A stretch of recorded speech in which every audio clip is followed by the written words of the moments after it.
একদম ঘরোয়া পদ্ধতিতে এই আলুর রেসিপিটা। এই যে আমি একটু ভেঙে দেখাই, ভিতরটা একদম সুন্দর সিদ্ধ হয়েছে। এই যে খেতে অনেক সুস্বাদু মজাকর।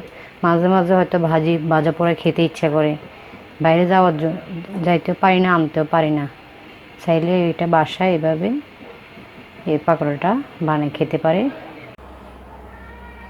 আসসালামু আলাইকুম। আজকে বিকালে ঝটপট আলু দিয়ে একটা নাস্তা বানাবো। আমি একটা আলু নিয়ে নিলাম, এখন চামড়াটা ছিলে নেব। এখন আলুটাকে আমি গ্রেট করে নেব। আলুটাকে আমি এভাবে করে চিকনটা দিয়ে কুচি কুচি করে নিয়েছি। এই যে এভাবে করে, এই যে এরকম হয়েছে। এখন আমি পানি দিয়ে ভালো করে ধুয়ে নিব।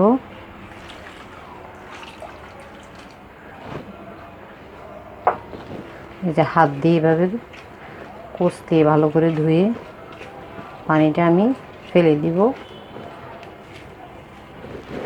আমি এটাকে আরেকবার পানিতে ধুবো। এখন আলাদা করে নিয়ে নিচ্ছি, আলুটা যেন ঝরঝরে হয়। এই যে এখন আমি পরিষ্কার পানি আবার নিয়ে নিলাম, আরেকবার ধুয়ে নিব। এই যে একদম ভালো করে আলুর কষটা ছেড়ে নিতে হবে।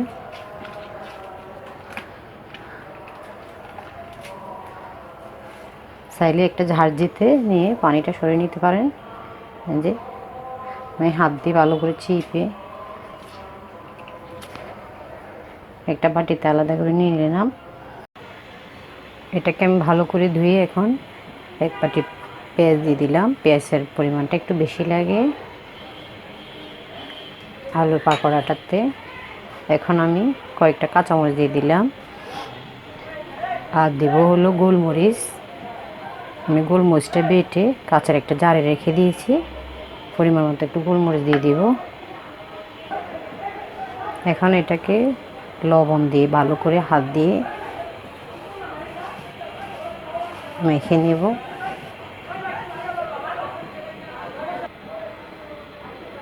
এখন আমি হলুদের গুঁড়া দিয়ে দিলাম আধা চামচ, মরিচের গুঁড়া দিয়ে দিলাম আধা চামচ, আদা রসুন বাটা দিয়ে দিব। এটা হলো রসুন আধা চামচ, আর হলো আধা চামচ। এখন সবগুলো আবার একটু মিক্স করে নেব আমি। এখন এখানে আমি ময়দা দিয়ে দিব, চাইলে আটাও দেওয়া যায়। আমি 1 কাপ পরিমাণ ময়দা দিয়ে দিলাম, আর হলো কর্নফ্লাওয়ার দিয়ে দিলাম 1 চামচ। এখন আমি সবগুলো এখন ভালো করে মিক্স করে নেব। গরম মশলা দিয়ে দিব আধা চামচ, ধনিয়ার গুঁড়া, জিরার গুঁড়া দিয়ে দিব। দিয়ে সবগুলো আমি এখন হাত দিয়ে ভালো করে মাখিয়ে নিই। যদি হাতের কাছে কর্নফ্লাওয়ার না থাকে, এখানে চাউলের গুঁড়া দিয়ে এটা বানানো যায়। আমি এটা রেস্টে রাখবো না, একটু সামান্য এভাবে রেখে আমি এখন একটা এভাবে হাত দিয়ে ভালো করে মেখে রাখবো। একটু 1 সেকেন্ডের মতো, একদম ঝটপটি নাস্তাটা হয়ে যায়। বিকালে খাওয়া যায় বা বাসায় অতিথি আসলেও এটা দেওয়া যায়। এখন আমি এগুলোকে গোল গোল করে এই যে এভাবে হাত দিয়ে গোল শেপ করে দিব। এই যে আমি এভাবে করে সব প্লেটে নিয়ে নিলাম। এখন আমি একটা একটা করে তেলে দিয়ে দিব। আমি একটা ফ্রাই প্যানে তেল গরম দিয়ে দিলাম। এখন আমি একটা একটা করে দিয়ে দিব। বিসমিল্লাহ। চুলাটা কিন্তু লো হিটে দিবেন, না হলে এটা পুড়ে যাবে। আমি এটা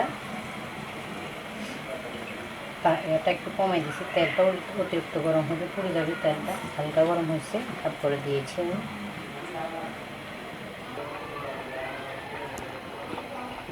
চুলাটা বেশি বাড়ানো যাবে না, আমি লো হিটে দিয়ে এই পাকোড়াটা ভাজি করব। এখন একটু উল্টে দিব, একদম পেঁয়াজের মতো করে আমি এটাকে গোল করছি। সবগুলো এভাবে আমি উল্টে দিলাম, তাহলে এগুলো হোক। আলুর পাকোড়াটা এরকম একটু লালচে হইলে তাইলে আমি এখন একটা একটা করে নিয়ে নিব আলাদা করে প্লেটে।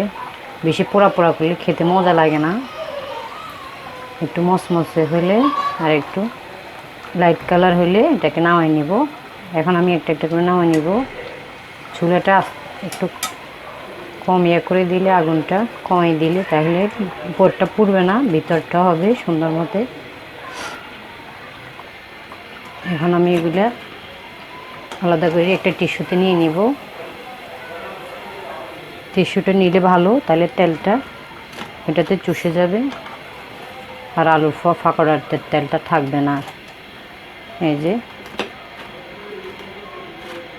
সবগুলো একই কালারের, একদম ঘরোয়া পদ্ধতিতে এই আলুর রেসিপিটা।